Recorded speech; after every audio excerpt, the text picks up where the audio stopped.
Kenya is a country of great people and amazing resources.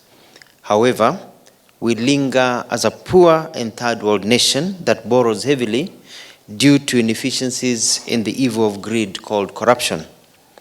I wish to congratulate the DPP, DCI, and EACC for their bold efforts so far in fighting corruption.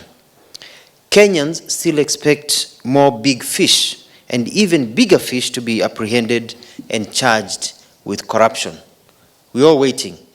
We don't think that this is the end, but rather it is the beginning. It is, however, more important to note that the war on corruption can be won if cases take forever to be concluded, which is actually the main point here, is that yes, we can arrest, yes, we can investigate. However, we cannot win this war if cases stay forever while being tried. It is important that as we look at this new case of involving the Aro and Kimware dams, we hope and expect that this case will be concluded by October 31st of this year. And all the other cases of NYS, Saga, and others can be concluded by the end of August this year. It is therefore important to set up a system where cases are fast-tracked and accused persons are assured of justice either way.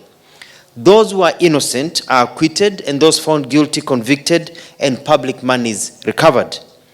Kenyans are losing patience with corruption cases that seem never to end, where suspects continue walking free on the streets and even organizing campaigns using the same suspected stolen public monies.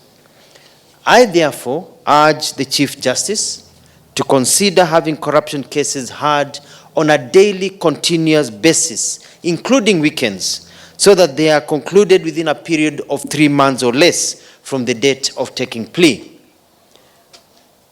So we're asking Chief Justice Maraga to set up a system whereby once a case starts, once plea is taken, we cut out all these other,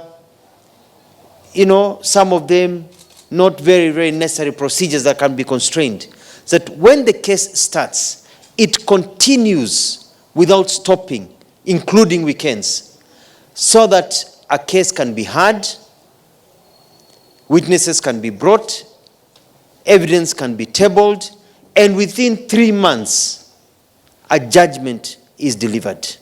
As a country, and indeed the President and Parliament, we must deploy enough resources to the judiciary to hire more magistrates, judges, researchers, and finance other related expenditures in order to build capacity to try and render decisions within the speedy timelines. We can't expect the judiciary to deliver when it is constrained financially.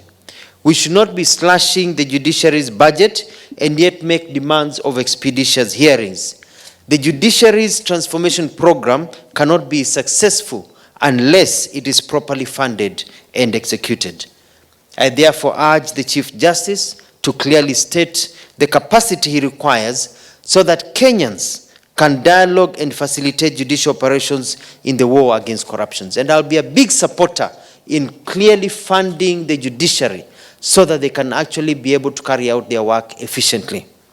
We know that corruption money is used to defeat justice, and when these cases are heard continuously very fast, it means that justice will be rendered before the same monies that have been stolen used to defeat justice.